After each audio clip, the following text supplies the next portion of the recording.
Ndi umunyarwanda mvuga nkuko mbyumva nk'umunyarwanda rero nagira umuntu uzongera kunyabiza naguhamagara abagutera ubwoba burantera ubwoba se abanyarwanda murishimye abanyarwanda burya n'indyarya nabo bakanyango yego bose turishimye bagakoma amashyi ariko bagera mu midugudu bagera mu masibo ahantu babayobozi batari ugasanga babaza umunyarwanda ukumva umunyarwanda arababaye arya avunitse arya ibyo akora byose aracuruza imisoro muri Covid imisoro nta mbuhwe nta mbabazi bakandiraho bikwereka ko umuturage ashaka ko igihugu cye gitera imbere umuturage yubahiriza amahame ya guverinoma umuturage akunda igihugu kuruta n'uwaje kumuhereza ayo mabwiriza abo ntabwo ari abakunzi b'igihugu n'abanzi b'igihugu muvuze mwumva abayobozi rimwe na rimwe bakurikiranweho kurya ruswa kurya kunyereza umutungo wa leta kurenganya umuturage ni byinshi abo nta ndanga gaciro na kirazira baba bafite abo ntabwo wakunda igihugu utangire ujye ukubahiriza ingamba za leta icyo gihe uba wakunze igihugu no kuzubahiriza niyo zaza zitunguranya bari mukazubahiriza nuko bamukunda igihugu icyo gihe uba ukunze igihugu bugaragaje ko ugikunze cyangwa ubutinye ngo bataguhana ugafunga kubera ugononwa ntange ndiheraho nta kugononwa nimba ari saa 12 bambwiye ngomba gutaha nkubahiriza ingamba zafashwe kuko ninazubahiriza icyo gihe nkafatwa bakamana ntabwo nzaba niteje imbere ahubwo nzaba mpumbye byo kubaka utujagari n'ibiki byo tujya tubyumva byo ntago ari ukubeshya ariko ntago bikunze kubaho cyane ariko nyine ababikora bakunda igihugu baracyanga umuntu rero ruswa ntago igihugu aba yagikunze kuko ugambanira undi nawe ntago aba yagikunze kuko aba yagambanira mbere twe tukiri abasore ntago batwigisha gukunda umurimo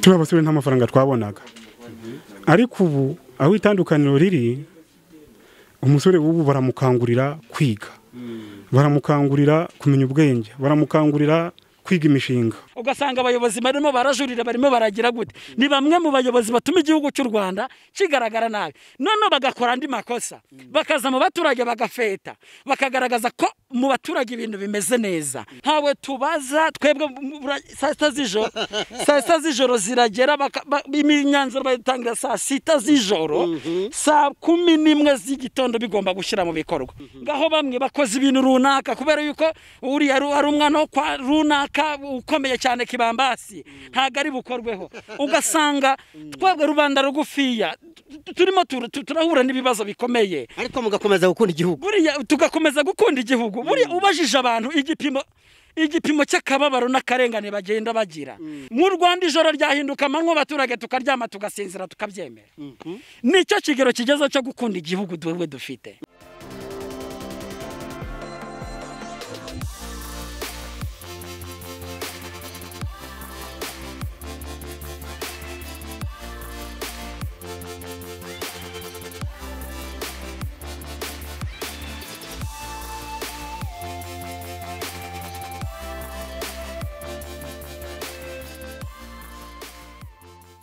gukunda igihugu biracyavugwaho na bamwe ku bandi ndetse bamwe ugasanga barabivuga mu buryo bumwe ku bundi abandi akabisubiza mu bundi buryo turagisanze abandi bagabo bari bibereye hano rwose reka duhere kuri gukuraho ndaho cyane ndakomeye ndashima Imana urashima Imana urashima Imana gusa shima Imana na leta iriho ubu ngubu shima Imana leta iriho ubu ngubu iyi leta y'umusaza Paul Kagame nayo urayishima urayishima mu biki n'ibiki rero ndayishima urabona utera intambwe ebyiri ukagera ku kigo cy'amashuri usibye bya korona bikugenda bica intege gake gake aho wanyarukira hirya ukahagera ahantu hari ibitaro mbese ku buryo ugize akabazo ahita ujya kwivuza bitiriwe bikugora nka kera narumvaga ngo wacega karavumba hafi aho kugira ngo uzagere ku bitaro kumva ni ikibazo ariko ubu ngubu byaroroshye ati rwose urashima kubera ko amashuri ari hafi ndetse n'ibitaro ibigo nderabuzima nta bindi ni ibyo gusa se ibindi se nk'imihanda igeze ahantu henshi cyane ubu ngubu nko mu cyaro nere hano mvuka bari kuhakubita kaburimbo kandi mu myaka yanjye kubona kaburimbo wahagendaga nk'amasaha nk'ane kubona umuhanda wa kaburimbo naho nk'ubu ngubu rwose iterambere ukubona ko usibye koroneri kuvanga ibintu iterambere ryari kwihuta kabisa muri rusange. Gukunda igihugu kuri wowe ni iki? Gukunda igihugu kuri ngewe gukunda igihugu bya mbere ni ukwiteza imbere. Iyo witeje imbere uba ukunda igihugu kuko n'umusaza aravuga ati mukore mwiteze imbere. Umusaza Paul Kagame noneho bakubwira ngo utaha saa 12 gutaha saa 12 nimba ari saa 2 utwara ikinyabiziga saa 2 ugomba kuba watashe ukubahiriza ingamba za leta.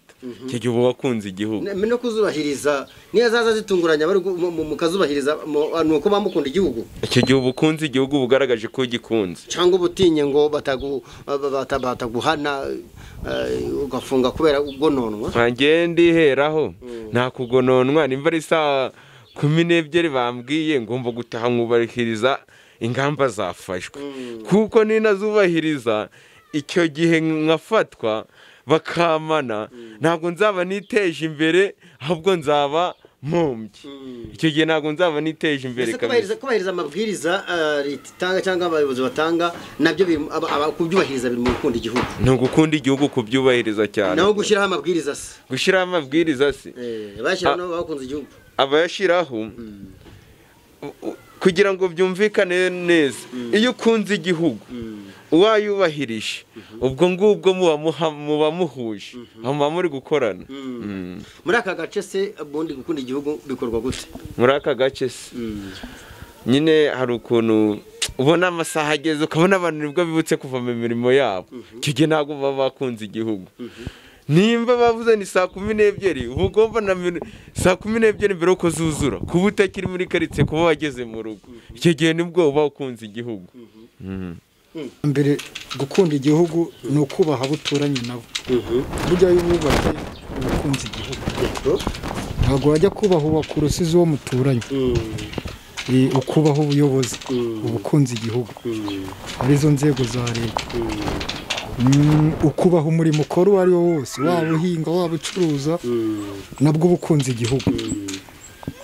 Ndi kumva gukunda igihugu iby'ingenzi wubahirije ibyo ngibyo ingingo nziza uba wayigezeho yo gukunda igihugu. Abaturage bavuze ngo twebwe kudufungisha saa 12 nibwo twatangiye gukora amabutike amaresitora amasoko n'iki bagafunga bagononwa. Ese burazira ngamba zibazagiyeho abazishyiraho bakunze igihugu ese bazubahiriza nimba bakunda igihugu hagati y'umuyobozi n'umuturage muri ubwo buryo newe bakunze igihugu. Nge ndi kumva barabashyiraho ingamba baba bamaje gukunda igihugu ati kuki impamvu baba bagikunze ko nibyo nakubwiye mbere yo gukunda igihugu banza ukunde uwo mugenzi wawe cyangwa uwo mwegeranye muturanye.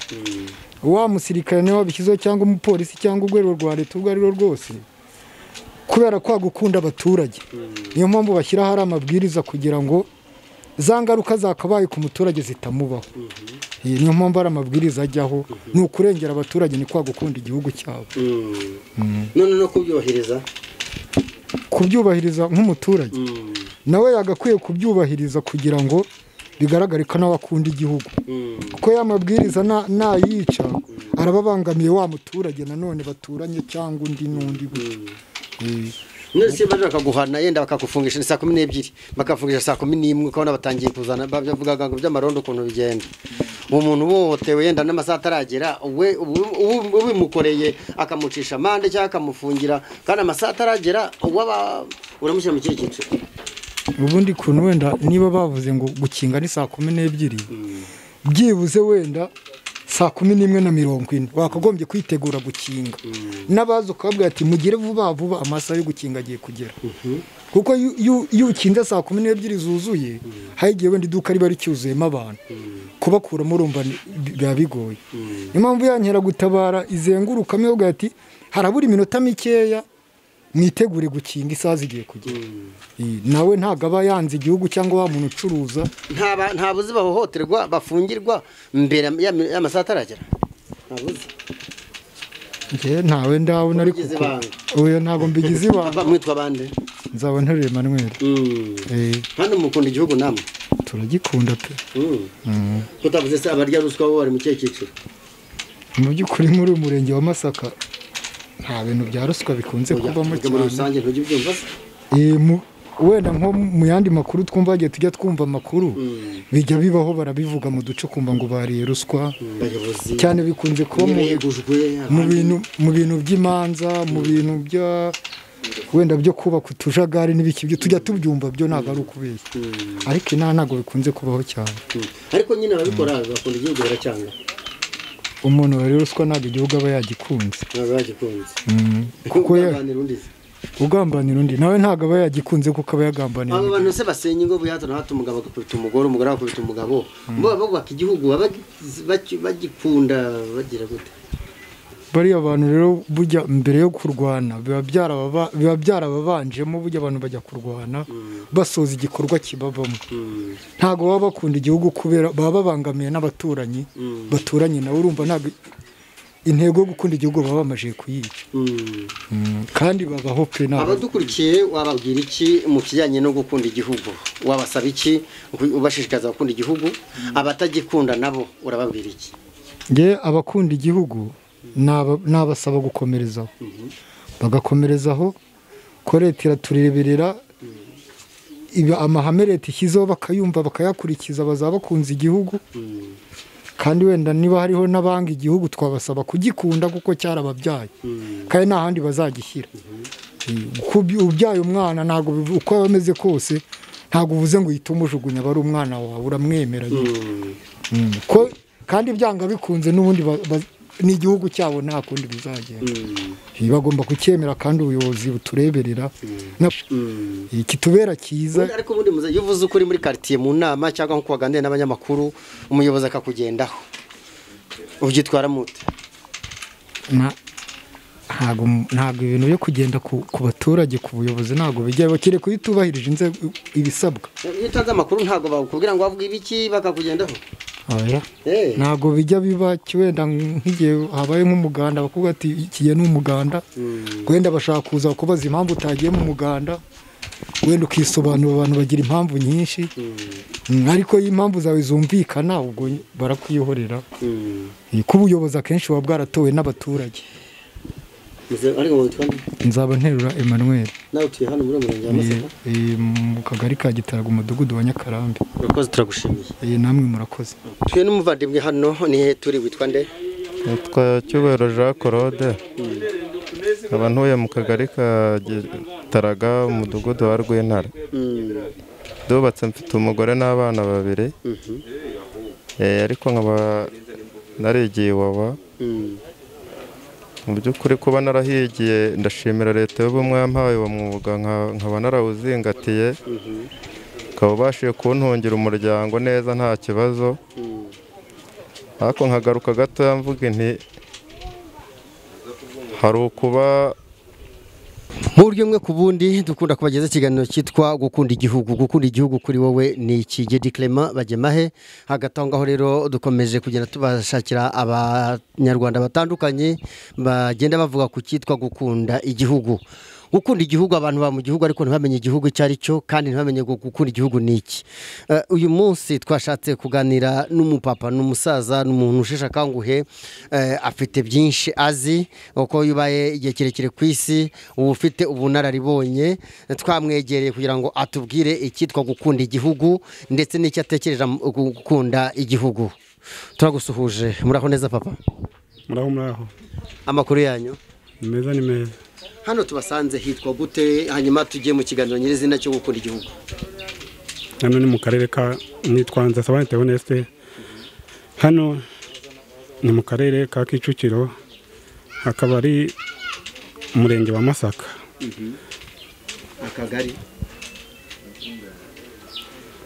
akagari ni Gitaraga umudugudu ni Nyakarambi kuri wowe gukunda igihugu ni iki bihera he bisoreza hehe tubwira ishusho yo gukunda igihugu nyuma turagenda tukubaza n'ibindi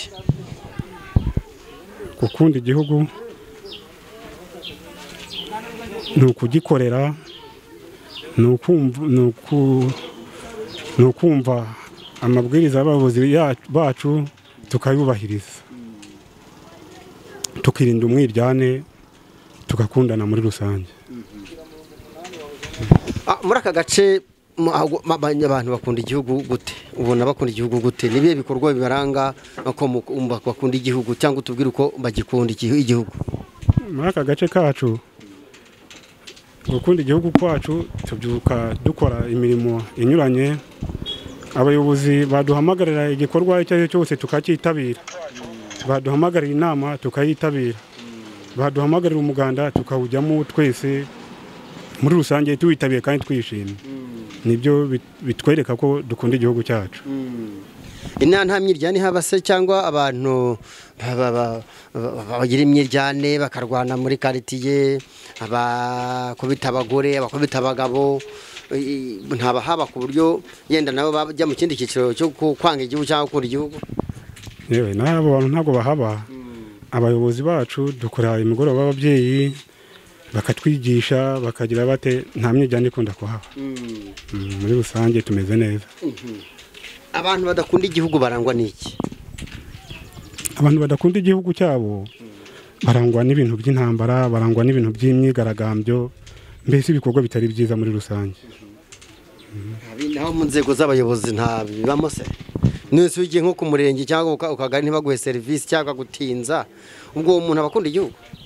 Oya, uwo ntabwo bakunda igihugu.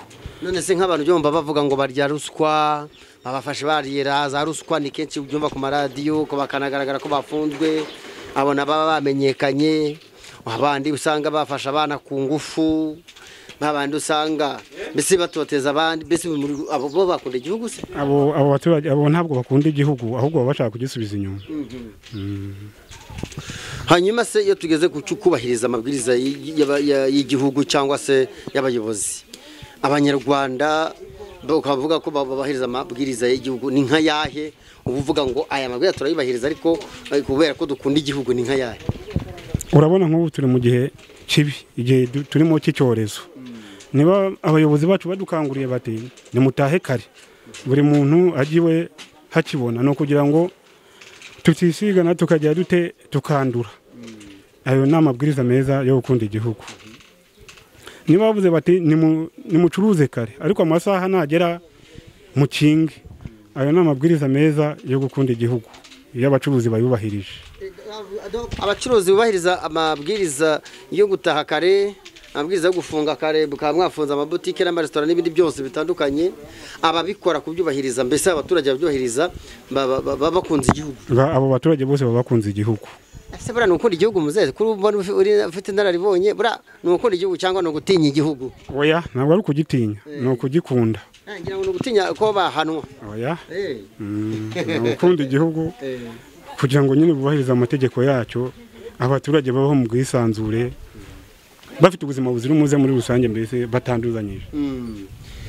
Muze niba atari banga mbere, tuvuge enda sindi bibaza imyaka yawe, ariko byo byose uruwa kera n'ubu bigereranya kera mu gihe ukiri umujene, tuvuge kugira mu myaka nka 40 none uhere n'ubu ngubu aho ugeze, nibo irengeye ntabwo mbiza, ariko biragaragara ko yirengeje. Mbere kera ku bwanyu mukiri abasore mwakundaga igihugu gute? Kuri ubu ngubu ubona gukunda igihugu mu rubyiruko bimeze gute? Mbere twe tukiri abasore ntabwo batwigisha gukunda umurimo.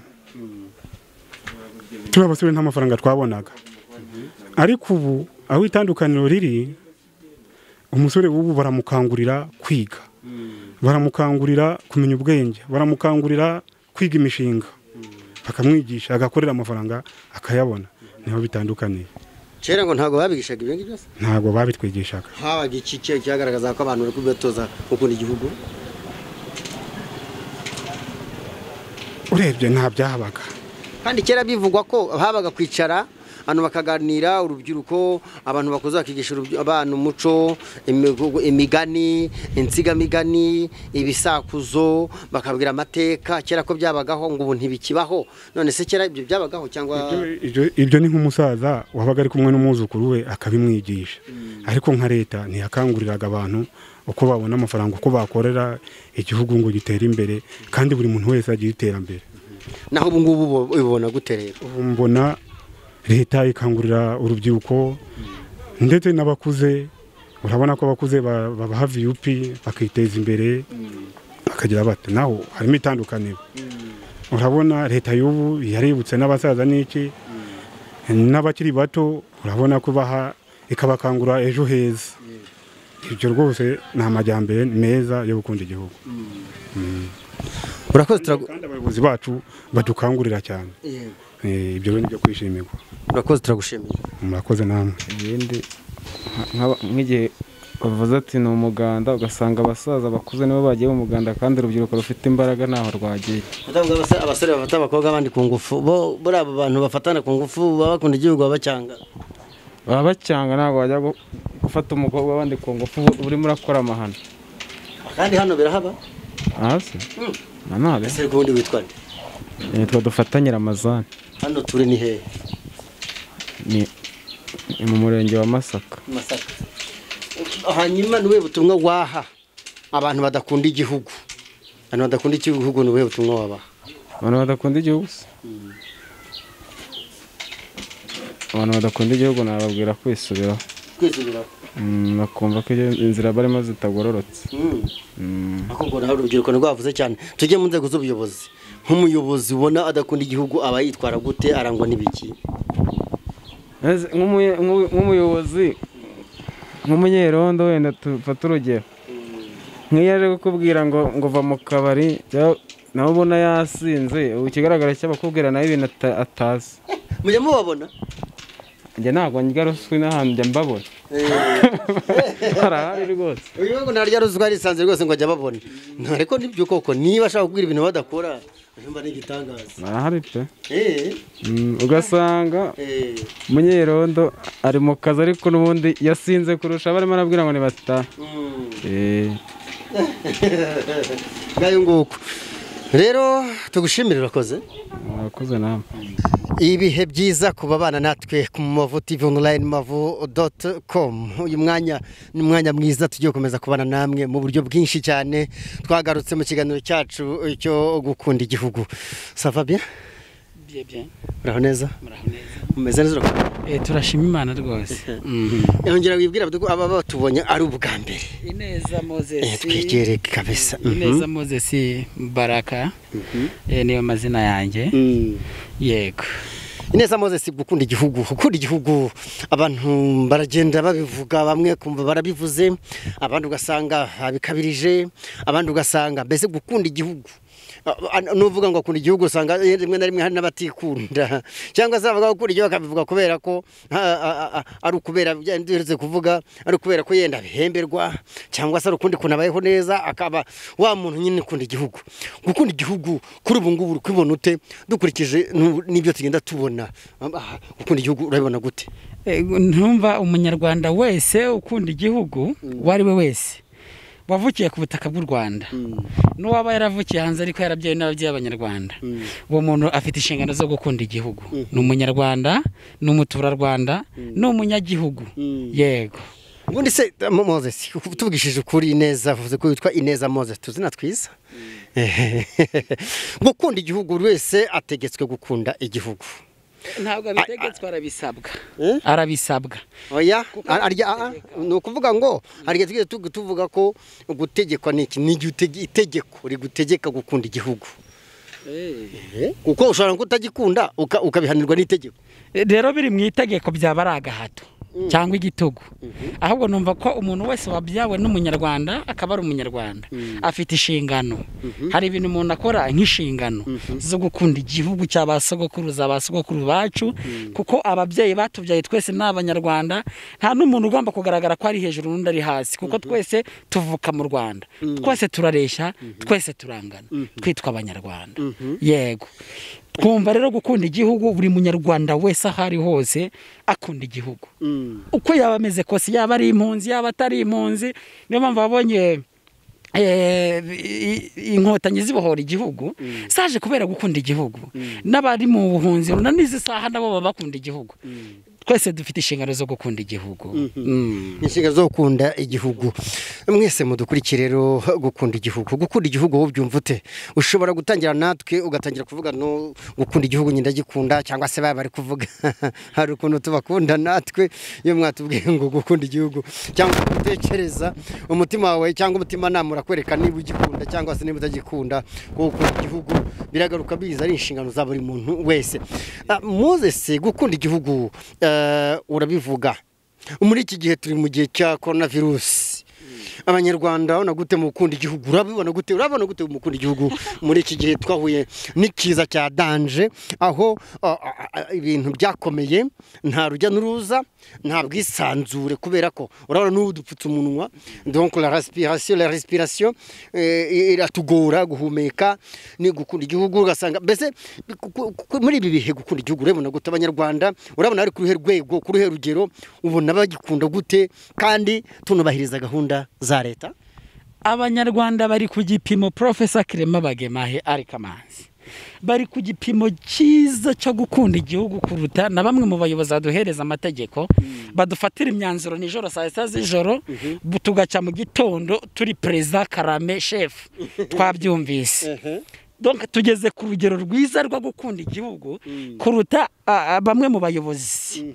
Ndaguhereza urugero, Abanyarwanda bageze ku rwego cabinet yaterana bakavuga ngo none amanywa hindutse ijoro rihindutse amanywa. Abanyarwanda tukavuga ni amen, abayobozi bacu turabyumva, turabyubahiriza, turabakunda, turabyemeye. Nta logique, nta kubaza, ntawe tubaza. Twebwe saa 6 z'ijoro ziragera, imyanzuro bayitangira saa 6 z'ijoro, saa 11 z'igitondo bigomba gushyira mu bikorwa. Abayobozi bacu bari kutureba, baradukurikirana nabo. Nta munyarwanda urajya ngo avuge ngo ibyo mwaduhaye ni bibi cyangwa se ntago byubahirije, ntago mwabigendeyeho. Turabikora rwose. Abanyarwanda bari ku rwego rwiza rwo gukunda igihugu kuruta abayobozi bamwe na bamwe muri bo baduhereza amahame n'amategeko yo gukunda igihugu.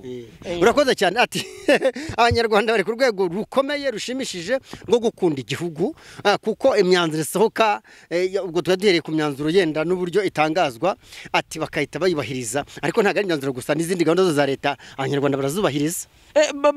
Ariko reka nkwereke twagize ibyago muri 1994 bamwe bica abandi. Nta muntu numwe wahagaza ngo avuga ni kwica umuntu ni bibi, reka tubireke. Leta yicaje yaravuze ngo ni mutore imipanga, bantu baratora baratema. Nta logique, nta kubaza ngo mbese kubera iki ngiye kwica umuntu, ahubwo babashishikarije kwica cyane. Wagira ngo bari kupiganwa, wagira ngo hari harimo ibihembo utamenya. Usanga ubwoko bumwe bwisha ubundi birarangiye. Kubera iki? Abanyarwanda kuva kera kose bakundaga igihugu, no kubw'abami bakundaga igihugu. Na n'ubu niyo mpamvu badufatira imyanzuro za saa 7, za saa 8, za saa 9. Tukuvuga ni karame turahari, amina, turabyemeye. Mu gitondo tukazinuka ati nagapfukamunwa, utambaye agapfukamunwa nta ubaza. Waba udahumeka neza, waba urwaye asima, nta reka ugomba kukambara. Ibyo bikwereka igipimo turiho cyo gukunda igihugu no kumvira amahame n'amategeko y'abayobozi bacu baduhereza. Ariko bamwe mu bayobozi gukunda igihugu kuri bo sinzi icyo bashaka kuvuga icyo ari cyo. Usanga abayobozi bacu bamwe na bamwe ntibakunda abaturage, ngaho zagira inka abayobozi nibo baziriye, ngaho imisoro simbizi aho ijya n'ibiki byose sinzi. N'abayobozi bagaragara ko banyereje imisoro cyane, biba bigaragara cyane. Ngaho bamwe bafunze, niba ari utubari runaka, utw'abayobozi runaka dukomeje gukora, ibyegeranyo birahari.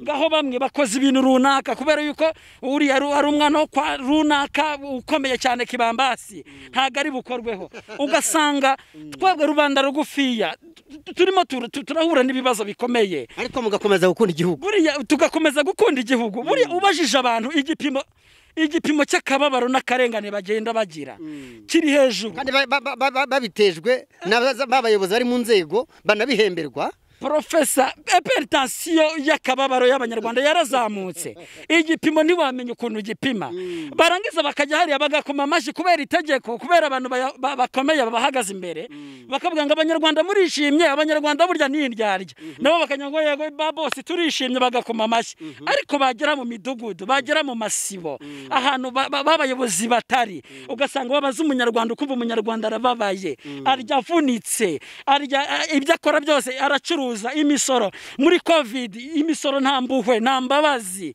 bakandiraho bikwereka ko umuturage ashaka ko igihugu cye gitera imbere umuturage yubahiriza amahame ya guverinoma umuturage akunda igihugu kuruta n'uwaje kumuhereza ayo mabwiriza Profesa Clement. Urakoze cyane ubigereranyije nk'uko kubahiriza amabwiriza abaturage bakora ati rwose bari ku rwego rwo kubahiriza amabwiriza y'igihugu kubera gukunda igihugu no kwemera no gukoma mu mashi.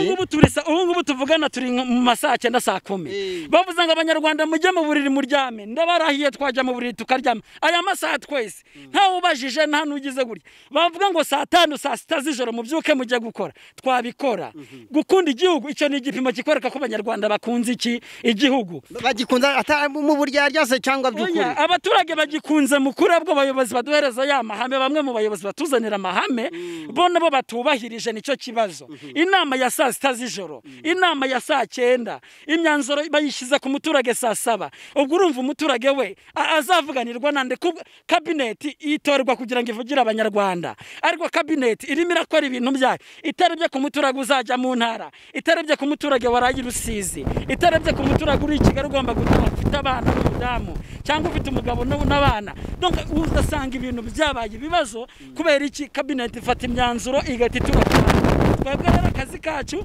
nukumvira tukavuga ndi murakoze banyakubahwa murakoze cyane rwose wabivuze ngo nshuti bakoze mudukurikiye Ineza Moses arabivuze ngo bibe bityo tutatubangwa mina bigahita biba gutyo nyine biba birangiye ariko na nyuma nubwo utavuga mina nta n'ikindi wanarenzaho warenza wiki urakoze cyane ubigereranyije nuko abantu bamaze kujya bumvira ubuyobozi kubera gukunda igihugu abanyarwanda bakunda igihugu noneho bakagira igihe bumvira igihugu cyangwa se bumvira amabwiriza aho komeje uvuga ngo guverinoma cyangwa se cabinet igeze igihe ishobora no kuvuga ngo amanywa abaye ijoro bigakunda kubera iki abanyarwanda bari ku kigero cyiza cyane 100% ryo gukunda igihugu niba ufashe imyanzuro saa 6 z'ijoro igasinywaho na Dr. Nkirende Nyakubahwa Ministre w'Intebe upfa kuribona haba kuri WhatsApp haba ari umuntu bikubwiye agashira n'abaministre bari muri cabinet uravugane amina wabikunda utabikunda wabishaka utabishaka uravugana amina muri make ijoro ryahinduka amanywa mu Rwanda ijoro ryahinduka amanywa abaturage tukaryama tugasinzira tukabyemera nicyo kigero kigezo cyo gukunda igihugu duwe dufite kubera kumvira twe turumvira ku rwego rwo hejuru niba imyanzuro ifashwe saa 6 igashyirwa mu bikorwa saa 12 z'igitondo inama z'abaminisitiri zimaze kuba ni nyinshi cyane ntihagire abajya mu mihanda reka bajyamo gugira gute gukora iki uya gusaba uburenganzira bwo kudohorerwa murakoze cyane rero gukunda igihugu abanyarwanda congratulations mu gukunda igihugu ati tugeze ku rwego rw'uko umunyarwanda akunda igihugu igihe cyose akunda igihugu bakamusora mu nzu ye tiza twanayiguhirikaho akavuga ni murakoze banyakubahwa mina akava mu nzu bagahirika nta no kumwishyura abanyarwanda barababaye barababajwe birakomeye cyane ariko bakomeza gukunda igihugu cyo bivuze ngo mbere babumviye leta biba ngombwa ko noneho leta ibashishikariza gutema abandi barabikoze none ubu ngubu uri kubona ari ibihe bibazo bindi bishobora kuvuka kubera kwa gukunda kubahiriza amabwiriza no kutabaza cyangwa se ngo mbese kwa buryo bakora igihugu ariko bakanubahiriza amabwiriza kuri ubusubona byabaho se cyangwa zirimo nyinshi cyane ndavuka saa 11 n'igice na za saa 10 barimo n'amata n'amasambusa byose ni ikintu cyose cyitwa igicuruza, yaba umwembe, yaba avoka, yaba iki, yaba iduka ry'imyenda, yaba iki, byose bigomba guhagarara.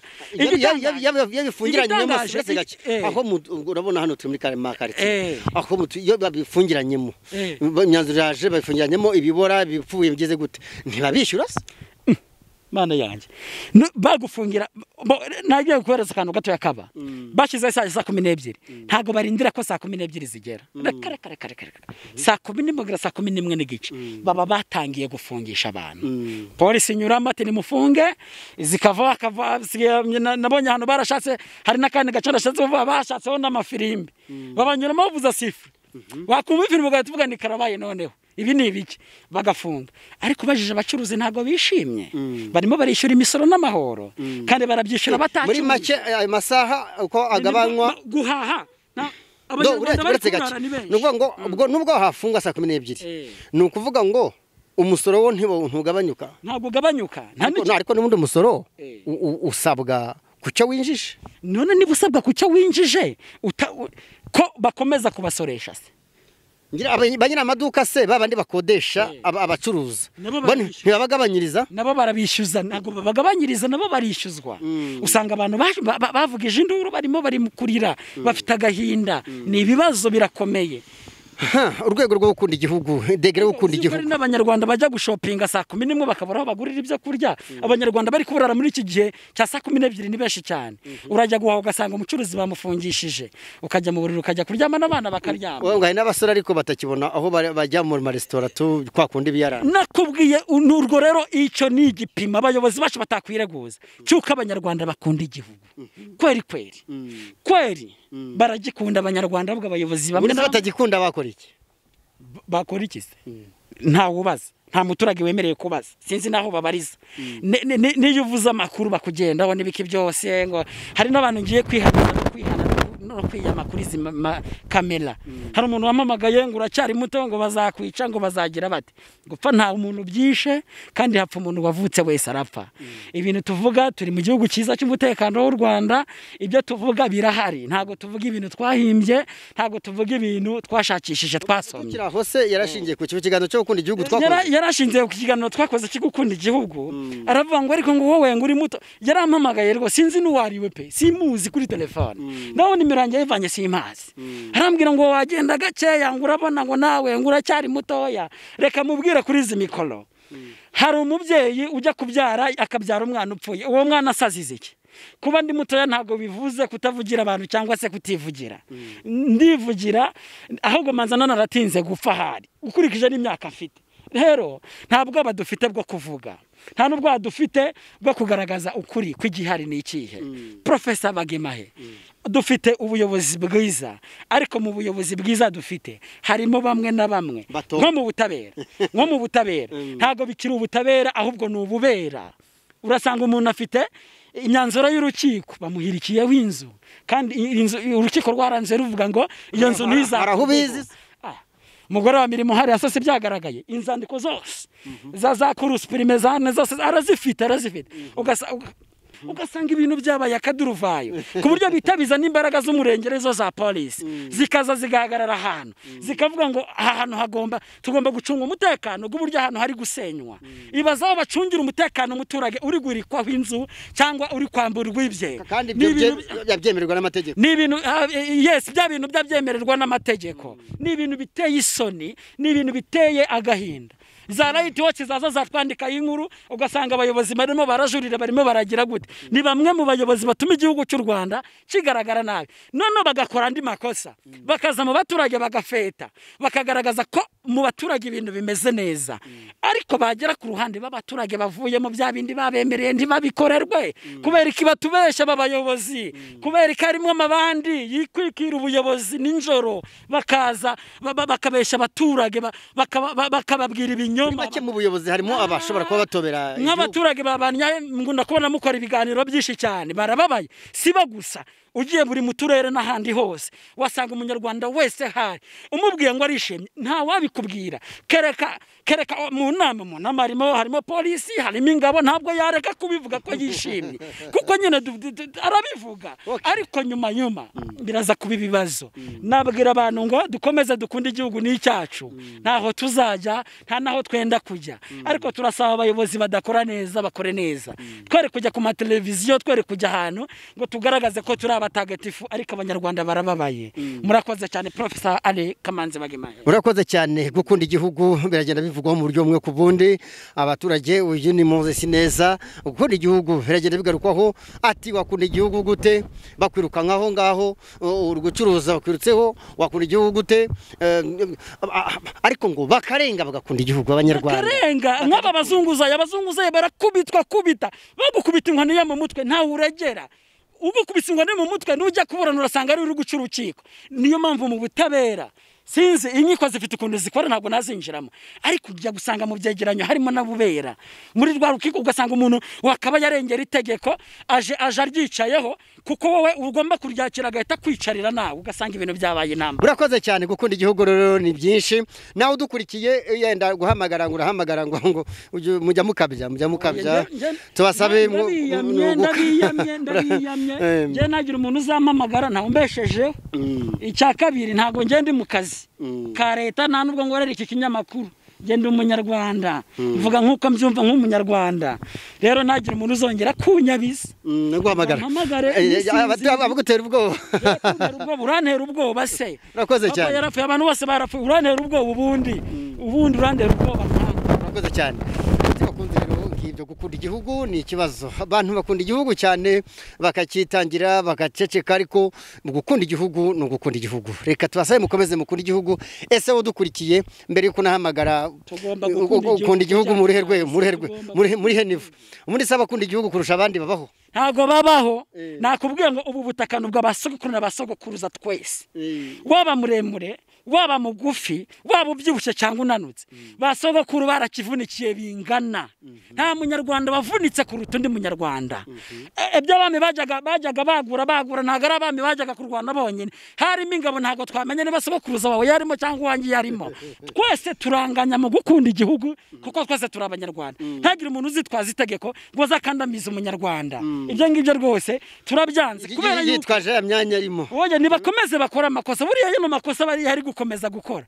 ni byiza cyane bazabibona ko ari byiza baba bigaragaza urakoze cyane ndagushimiye cyane wakoze rero reka dukomeze dukunda igihugu kiganiro n'ukunda igihugu Bikemera Bagemahe ndagushimiye Ineza Moses abaturage bagenda batubwira byinshi kubijyanye no gukunda igihugu ibigaragara ibiranga umuntu ukunda igihugu ibiranga umuntu udakunda igihugu ariko abayobozi bamwe na bamwe muratungwa agatoki mu kugaragaza ko mukunda igihugu nyamara mu gisenya ari mwebwe mubangamira abaturage mu buryo bumwe ku bundi cyane ko bigenda bigaragara hirya no hino rero ngushimire wakoze cyane wakoze Professor Ali Kamanzi ariko reka nsoze ko reka kantu kanyuma rwose mbite mva no kuri izi kamera njye gukora n'ibindi abanyarwanda n'abanyarwandakazi n'abantu beza ntagire umuyobozi uzavuga ngo umunyarwanda yamunaniye ahubwo abayobozi baratunaniye abayobozi baratunaniye ugasanga meya arimo arabeshya kitifu arimo arabeshya runaka arimo arabeshya bakarenga bakabeshya na perezida w'igihugu Paul Kagame nyakubahwa umusaza w'igihugu baramubeshya ku buryo n'abajya mu rama akavuga ariko mumbeshereza iki bigaragaza yuko oya ntabamubeshya ni uko yagiye ahantu n'abaturage bamusangiye yagiye abaturage baramubwira ngo nyakuba perezida twararenganye dufashe ugasanga umuturage agiye ari kurira perezida yarumiwe kubera iki abayobozi bafatishije kurema ntago bakunda igihugu kuyobora ntago bakunda igihugu abayobozi bamwe rero batunzweho agatoki muri wese mu byo akora nzayibabwira none ushoboye kunyisha azanyica nta kibazo ibyo nta uko byagenda kose gukunda igihugu n'uwaza kukwica ngo kubera ko avuze bijyanye no gukunda igihugu ikirangantego cy'u Rwanda kirimo ibintu bitatu umurimo ubumwe gukunda igihugu turi kuvuga gukunda igihugu turi ubumwe turi turi umuryango w'abanyarwanda dukunda igihugu. Murakoze cyane. Yego murakoze cyane. Murakoze rero tubashimire cyane turacyari kumwe namwe reka mugende mukurikira byinshi tugenda tugarukaho mu gukunda igihugu dukome dukunda igihugu hari igihe bizagaragara koko mumeze neza cyane muri abo kubaha abanyarwanda abanyarwandakazi mukomeze mukunda igihugu dukomeze tugikunde ni icyacu. Nabashimira rwose nabashimira n'abantu b'abagabo n'abamama. Urakoze cyane ngayo nguko rero ngayo nguko mukomeze mererwe neza cyane. Bagomba gukurikiranwa n'amategeko ndetse n'inkiko bakabiryozwa. Nikiriza ko hari abagambanira bagenzi babo abarya ruswa abafata abana ku ngufu abahohotera abakozi mu rugo abahora basenyuka ingo zigahora zisenyuka kubera imyiryane abo bari mu cyiciro cy'abakunda igihugu bari mu cyiciro cy'abanzi b'igihugu abo bari mu kihe cyiciro abo bari ku gice cy'akintu cy'indangagaciro na kirazira abo ntabwo ari abakunzi b'igihugu n'abanzi b'igihugu muvuze mwumva abayobozi rimwe na rimwe bakurikiranweho kurya ruswa kurya kunyereza umutungo wa leta kurenganya umuturage ni byinshi abo nta ndangagaciro na kirazira baba bafite abo ntabwo wakunda igihugu ngo utangire ujye kurenganya umuturage utangire ujye gusahura umutungo wa leta ushangire ujye kujya kurya ruswa mu baturage urahari nk'umuyobozi urahari nk'umuturage kugira ngo kugira ngo umuteze imbere umuturage ntabwo rero waba umukunzi w'igihugu ngo utangire ujye kugisahura utangire ujye kurya ibyakahawe umuturage ibyakagenewe umuturage utangire niweho watangiye kujya kubyikwiza ibyo rero byose nk'uko mwari mumaze kubivuga ntabwo uri umukunzi w'igihugu ahubwo uri umwanzi w'igihugu. Exactly. Coronavirus ikomeje gukaza umurego muri iki gihe muri Masaka amabwiriza yubahirizwa gute ese abaturage barabyubahiriza babahiriza gahunda izashyizweho duha icyegeranyo cy'ukuntu kwirinda coronavirus no kubahiriza amabwiriza inzego z'ubuyobozi zitanga uko bihagaze. Abaturage mu murenge wa Masaka baragerageza kubahiriza amabwiriza yashyizweho n'ubuyobozi gusa haracyagaragara abaturage bamwe na rimwe bateshuka ntibashyire mu bikorwa icyo amabwiriza asabwa ariko ukurikije uko yatangiye umwaka ushize mu kwezi kwa gatatu kugeza n'uyu munsi umwaka hasi kurangira ubona kugeza ubu abaturage bamaze kubyumva bamaze kumva amabwiriza yo kwirinda ndetse no kurwanya COVID-19 kereka hamwe na hamwe nk'uko nimaze kubivuga ntabwo abaturage 100% navuga muri Masaka barayubahiriza hari igihe rimwe rimwe hari guteshuka ntibayubahirize ariko nk'uko nabivugaga hakeneye bwa bukangurambaga hagiye bwa bukangurambaga kugira ngo yumve ko agomba kwirinda akarinda nabi muri rusange so abo rero dukunda kugira hari nkuko nabivugaga turabakangurira cyane cyane kumva ko icyorezo kitoroshye icyorezo kirica icyorezo ni kibi kigutwarira abawe ubona ko imibare yaniyongereye muri rusange ntabwo rero hejuru ya mobilisation icyo dusaba abaturage hejuru yuko twigishije abaturage hejuru yuko twabakanguriye kubahiriza amabwiriza asabwa hariho n'ibihano ariko ibihano byashyizweho n'ubuyobozi bw'umujyi wa Kigali ntabwo twifuza ko abaturage bacu bagera mu cyiciro cyo guhana twifuza ko abaturage bakubahiriza amabwiriza icyo asabwa mbere y'uko bagera mu icyiciro cya kabiri cyo kuba bahanwa ngo bacibwe amande hari abo bajyanwa kuri stade bakagaruka ukurikiye ariko bakatanga n'amande ntabwo twifuza ko amafaranga bagatanze bakajyana mu bindi bibateza imbere tukubahiriza amabwiriza tukarinda abacu ubwacu ubuzima bwacu kuko ubuzima amagara araseserwa ntayo ntabwo rero twifuza ko abaturage bagera ku cya cyiciro cyo kuba bahanwa ahubwo turashishikariza abaturage kubahiriza amabwiriza uko asabwa ikijyanye n'ibirori n'ibindi bibunyajwe mu mabwiriza hazagera igihe cyo kuba twabyinjoye inyuma twongere mu buzima busanzwe ariko nicyo dusaba abaturage ngo bubahirize amabwiriza.